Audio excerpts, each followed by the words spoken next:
అహ్మదాబాద్ వేదికగా కాసేపట్లో భారత్ న్యూజిలాండ్ మధ్య మ్యాచ్ జరగనుంది. టాస్ గెలిచిన కవిస్ ఫీల్డింగ్ ఎంచుకుంది. ఏ మార్పు లేకుండా భారత్ బరిలోకి దిగుతుంది. అభిషేక్ శర్మ, సంజు శాంసన్ ఓపెనర్లుగా బరిలోకి దిగనున్నారు. ఇటు కివీస్ కూడా ఏ మార్పు లేకుండా బరిలోకి దిగుతుంది. భారత్ గెలిస్తే మూడోసారి ముచ్చటగా టీ20 ప్రపంచ కప్ ను అందుకోనుంది. ఇటు న్యూజిలాండ్ గెలిస్తే ఫస్ట్ టైం టైటిల్ ను ఖాతాలో వేసుకోనుంది. ఇదే విషయానికి సంబంధించి మరింత సమాచారం అనిల్ అందిస్తారు. Anil, over to you. Final కాసేపట్లో ప్రారంభం కాబోతుంది. సో కాసేపటి క్రితమే న్యూజిలాండ్ టాస్ గెలిచి బౌలింగ్ తీసుకున్నారు. సో మొదటగా టీమిండియా బ్యాటింగ్ దిగనున్నది. అయితే ఇక్కడ అహ్మదాబాద్ స్టేడియం, నరేంద్ర మోడీ స్టేడియం అహ్మదాబాద్లో ఉన్నటువంటి ఈ స్టేడియం మొత్తం కూడా మొదట ఇప్పటివరకు జరిగినటువంటి అంటే ఈ సీజన్లో దాదాపు మొత్తం ఇప్పటివరకు ఇక్కడ 6 మ్యాచ్లు జరిగితే మొదటి 4 మ్యాచ్లు కూడా ఇక్కడ మొదట బ్యాటింగ్ చేసిన టీమ్సే గెలిచాయి. ఇక మిగతావి మరొక 3 మ్యాచ్లు చేజింగ్ చేయడంలో ఈ పిచ్ పైన వాళ్ళు విజయం సాధించారు. ఇక మరోవైపు ఒకటి దక్షిణాఫ్రికా అండ్ ఆఫ్ఘనిస్తాన్ మధ్య ఉన్నటువంటి ఒక మ్యాచ్ ఆ రోజు మనకి డబుల్ సూపర్ ఓవర్గా కొనసాగింది. అయితే ఇందులో మొదట బ్యాటింగ్ చేసిన వారు ఎక్కువ స్కోర్ చేస్తే సో చేజింగ్ చేయడంలో కొంత కట్టడి చేయొచ్చేటటువంటి ఒక విశ్లేషకులు చెప్తున్నటువంటి మాట. సో ప్రజెంట్ అయితే న్యూజిలాండ్ బౌలింగ్ తీసుకుంది కనుక సో ఖచ్చితంగా బ్యాట్స్మెన్స్ ఎక్కువ స్కోర్ చేసేటువంటి అవకాశం ఉంటుంది. ఎక్కువ స్కోర్ అంటే 200 ఎబో మనం గత మ్యాచ్ చూసాం. సో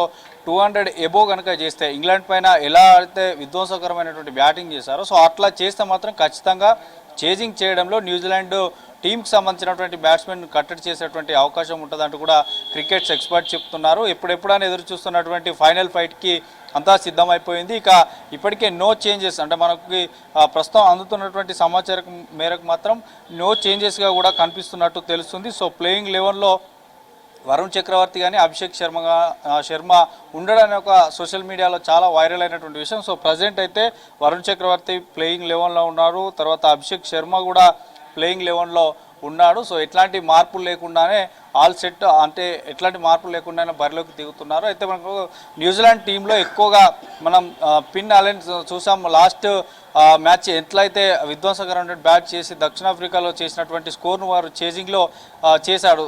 దాదాపు 30 పైగా బంతుల్లోనే సెంచరీ చేశాడు. సో ఇట్లాంటి బ్యాట్స్మెన్ని కట్టడి చేసేటువంటి బౌలర్లు టీమిండియాలో బుమ్రాతో పాటు వరుణ్ చక్రవర్తి అండ్ హార్దిక్ పాండ్యా, తర్వాత అక్షర్ పటేల్. సో ఈరోజు ఎట్లాంటి బాల్ స్వింగ్ చేస్తారు, ఎట్లా చేస్తారనేది చూడాలి. సో ప్రజెంట్ అయితే బ్యాటింగ్ టీమిండియా దిగబోతుంది. సో మొదటగా బ్యాటింగ్ పిచ్కి సంబంధించి కూడా చాలా వరకు కూడా అభిమానులు కొంత ఆ పిచ్ సంబంధించి ఎలాంటి పిచ్ ఇస్తారు, సో ఎట్లాంటి ఉండబోతుంది అంటే ఒక ఉత్కంఠ అయితే ఉండేది. సో ప్రజెంట్ అయితే న్యూజిలాండ్ టాస్ గెలిచి బౌలింగ్ ఎంచుకున్నది. సో ఈ ఫైనల్ ఫైట్లో ఎవరు విజయం సాధిస్తారనేది అయితే చూడాల్సి ఉంది. అయితే మొత్తంగా ఇక్కడ దాదాపు టీ20లకు సంబంధించి ఇక్కడ ఇంటర్నేషనల్ టీ20లు దాదాపు 14 మ్యాచ్లు జరుగుతాయి. ఇందులో ముందుగా బ్యాటింగ్ చేసినవి 8 టైమ్స్ ముందు బ్యాట్ చేసిన వారు ఇక్కడ విజయం సాధించారు. తర్వాత చేజింగ్ చేసినటువంటి టీమ్స్ కేవలం 5 టైమ్సే గెలిచాయి. అంటే మొదట బ్యాటింగ్ చేసిన వారిదే పై చేయి ఉన్నది కనుక ఇండియా గెలిచే అవకాశమే ఎక్కువగా ఉన్నది. ఇక బ్యాటింగ్ లైనప్ అండ్ బౌలింగ్ లైనప్లు 2 టీంలు స్ట్రాంగ్గానే ఉన్నాయి.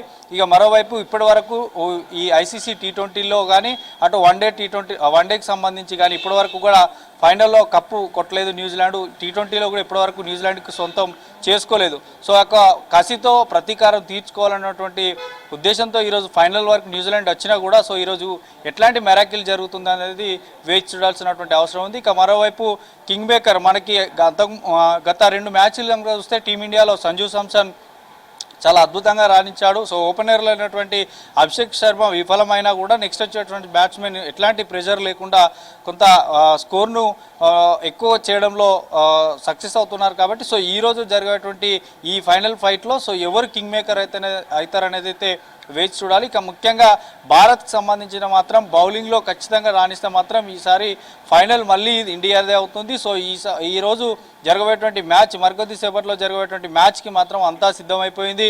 అహ్మదాబాద్ స్టేడియం అంటే చాలా పెద్ద స్టేడియం. అక్కడ రాజకీయ సినీ ప్రముఖులు అంతా కూడా వచ్చారు.